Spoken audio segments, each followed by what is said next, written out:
மீண்டும் உங்களை நாம் சந்திப்பதிலே மிக்க மகிழ்ச்சி அடைகின்றோம். நான் இலங்கையில் இருந்து மதுரை போதனா வைத்தியசாலையில் இருந்து வைத்தியர் கிஷாந்த்.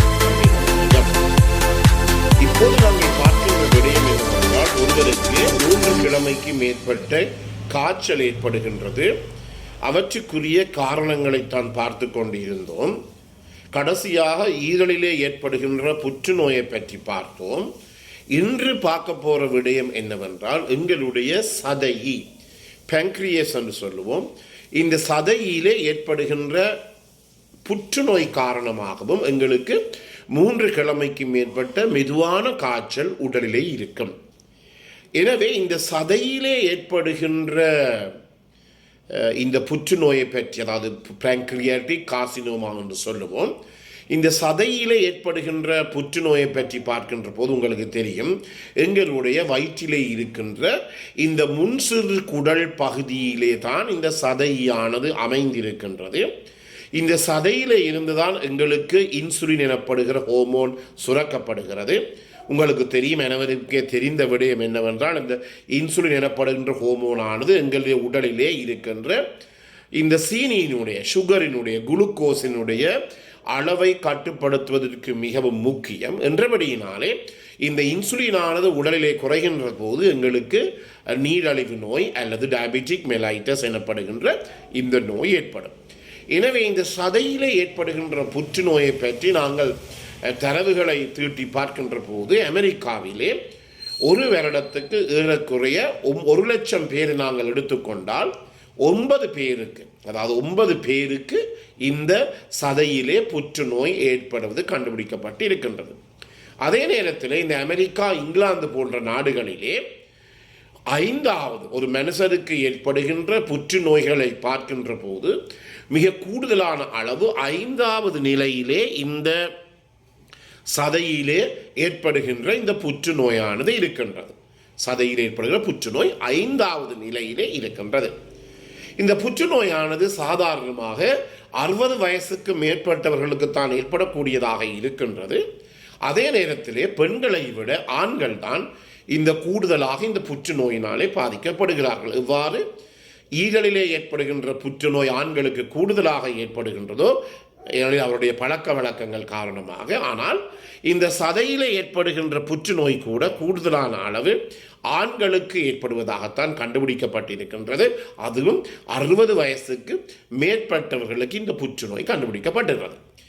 இதற்குரிய காரணங்கள் என்ன என்று பார்க்கின்ற போது பல காரணங்கள் முன்வைக்கப்பட்டாலும் 100க்கு 100% இதன் காரணமாகத்தான் இந்த புற்றுநோய் ஏற்படுகிறது என்று கண்டுபிடிக்கப்படவில்லை. முக்கியமான காரணங்களாக இந்த ஸ்மோக்கிங், அதாவது புகைப்பிடித்தலை சொல்லுகிறார்கள்.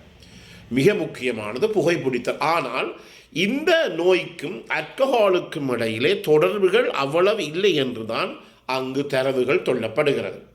எனவே சிகரெட் குடிப்பது அதாவது புகைப்பிடிப்பது இந்த சதையிலே ஏற்படுகின்ற புற்றுநோயை அதிகரிக்கக்கூடியது. அதே நேரத்திலே அதாவது நாங்கள் சொல்லுவோம், சில பேர் வேலை செய்கின்ற இடத்துல, முக்கியமாக பெட்ரோலியம் அதாவது பெட்ரோல் ஷெட்டுகளிலே அல்லது கேஸ் ஸ்டேஷன்களிலே வேலை செய்பவர்களுக்கு இந்த நோய் கூடுதலாக ஏற்படக்கூடிய சந்தர்ப்பம் இருக்கிறார். அது நெப்தலின் எனப்படுகின்ற ஒரு ரசாயன பொருளுடன் தொடர்பினை ஏற்படுத்துகின்ற போதும் இந்த நோய் கூடுதலாக ஏற்படுவதாக கண்டுபிடிக்கப்பட்டிருக்கின்றது. அதே நேரத்திலே கொலஸ்ட்ரால் கூடுதலாக இருக்கின்ற உணவுகளை எடுப்பவர்களுக்கும், அதே நேரத்தில் இந்த சிவத்த இறைச்சி, ரெட் மீட் என்று சொல்லுவோம், சிவத்த இறைச்சியை கூடுதலான அளவு உட்கொள்கிறவர்களுக்கும் இந்த சதையிலே கூடுதலான அளவு புற்றுநோய் ஏற்படுவதாக கண்டுபிடிக்கப்பட்டிருக்கின்றது. எனவேதான் உங்களுக்கு தெரியும், பெட்ரோலியம் அதாவது பெட்ரோலுடன் தொடர்பட்ட, கேஸுடன் தொடர்பட்ட இடங்களில் வேலை செய்வர்கள் மிகுந்த அவதானமாக இருக்க வேண்டும். அதிலே உங்களுக்கு தெரியும் ஈயம் அல்லது லெட் இருக்கின்றது. அதன் மூலமாகவும் பலதரப்பட்ட பிரச்சனைகள் ஏற்படக்கூடியதாக இருக்கின்றது. எனவே இதை அடிப்படையாக கொண்டு நாங்கள் என்ன செய்ய வேண்டும் என்றால், நாங்கள் இந்த கவனமாக இருக்க வேண்டும். உதாரணமாக எங்களை நாடுகளில் இப்படிப்பட்ட ப்ரீகாஷன்ஸ், இப்படிப்பட்ட முன் எச்சரிக்கைகள் நடவடிக்கை எடுப்பதில்லை. உண்மையாக இந்த பெட்ரோலியம் ஷெட்டுகளில் வேலை செய்பவர்கள் கைகளுக்கு கையுறை போட்டிருக்க வேண்டும். பிறகு அவர்கள் உணவை அருந்துகின்ற போது குறைந்தது 3 தரமாவது சவர்க்காரம் போட்டு கைகளை கழுவி, அதே நேரத்தில் இந்த கைகளை எல்லாம் இந்த ப்ரஷ் போட்டு தான் நல்லா கழுவணும். ஏனெனில் அவர்களுக்கு இந்த நிகங்கள் இருக்குமாக இருந்தால் இந்த பெட்ரோல் கூட அந்த நிகங்களுக்கு போயிருந்து அதில் இருக்கின்ற ஈயம் கூட பாரதூரமான பிரச்சனை அவர்களுக்கு ஏற்படும். அதே போல தான் இங்கும் என்ன நடைபெறுகிறது என்றால் இந்த பெட்ரோலிய பொருட்கள் காரணமாக சதையிலே ஏற்படுகின்ற புற்றுநோயானது கூடுதலான அளவு இவர்களுக்கு ஏற்படக்கூடிய சந்தர்ப்பங்கள் இருக்கின்றது. அதே நேரத்தில் கொலஸ்ட்ரால் கூடுதலான உணவை உட்கொள்பவர்கள், அதே நேரத்தில் ரெட் மீட் சுவத்த உணர்ச்சியை உட்கொள்பவர்களுக்கு இந்த நோயினுடைய தன்மை கூடுதலாக இருக்கின்றது. ஆனால் இந்த நோய் கூடுதலான அளவு இருக்கிறது யாருக்குன்னா இந்த குறிப்பிட்ட நபர்களுக்கு. ஆனால் குறைவாக இந்த வெஜிடேரியன் என்று சொல்லுவோம், அதாவது பழங்களையும் மரக்கர்களை மட்டும் உண்ணுபவர்களுக்கு இந்த புற்றுநோயானது மிக மிக குறைவாக இருக்கின்றது. அதை கண்டுபிடித்திருக்காங்கன்னா சில, அதாவது கோயில்களிலே பூசை செய்கின்ற இந்த சுவாமிமாரனுடைய குருக்களுக்கு இந்த நோயானது மிக குறைவாகத்தான் ஏற்படுவது என்று கண்டுபிடிக்கப்பட்டிருக்கிறது. ஏனென்றால் அவர்கள் கூடுதலான மச்சத்தை அவர்கள் உட்கொள்வதில்லை. அதே நேரத்திலே அவருடைய உணவிலே நாங்கள் கூடுதலான அளவு மரக்கறிகளையும் பழங்களையும் சேர்த்து நார் சத்தும், அடுத்தது விட்டமின் சி, இந்த ரெண்டுமே இந்த சதையிலே புற்றுநோய் ஏற்படாமல் தடுப்பதற்குரிய ஒரு காரணமாக இருக்கின்றது. இதை நாங்கள் கட்டாயமாக கவனித்துக் கொள்ள வேண்டும். எனவே அதைத்தான் சொல்கிறோம், ஒவ்வொரு முறையும் எங்களுடைய சாப்பாட்டிலே குறைந்தது 2 மரக்கறியாவது இருக்க வேண்டும். ஏதாவது ஒரு பச்சை இலகரியை கட்டாயமாக சேர்த்துக் கொள்ள வேண்டும். ஒவ்வொரு சாப்பாட்டுக்கு பிற்பாடு ஏதாவது ஒரு பழம், வாழைப்பழமோ பப்பாப்பழமோ அல்லது மாம்பழமோ கட்டாயமாக தங்களுடைய உணவிலே சேர்த்துக் கொள்வதன் மூலம் இந்த சதையிலே ஏற்படுகின்ற புற்றுநோய்களை எங்களாலே குறைத்துக் கொள்ள முடியும். எனவே முதலில் நான் ஈரலிலே ஏற்படுகின்ற புற்றுநோய் போலதான் இந்த புற்றுநோயை கண்டுபிடிப்பது மிகவும் கஷ்டம். எனவே இந்த சதையினுடைய அமைப்பை எடுத்துக்கொள்ளுவாக இருந்தால் அதற்கு தலை இருக்கிறது, ஹெட் இருக்கிறது, உடம்பு இருக்கிறது, பாடி இருக்கிறது, பிறகு வால், டெயில் இருக்கிறது. எனவே ஹெட், பாடி, டெயில், தலை, உடம்பு, வால் என்றுதான் அதை நாங்கள் 3 விதமாக பிரித்து காட்டுகிறோம்.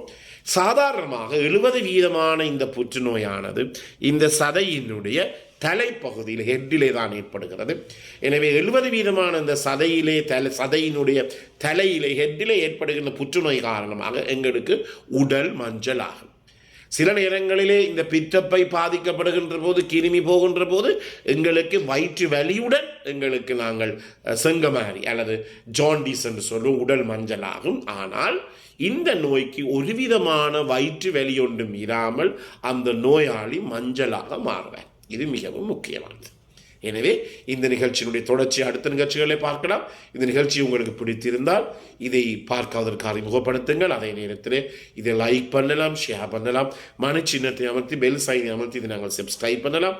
மேலதிக தகவல் தேவையாக இருந்தால் 0094 777 35 62 45 மூலம் தொடர்பு கொள்ள முடியும். பிறந்திருக்கின்ற நாள் உங்கள் அனைவருக்கும் இனிய நாளாக அமைய அனைவருக்கும் பொதுவான இறைவனை வேண்டி விடைபெறுகிறேன். நன்றி, வணக்கம்.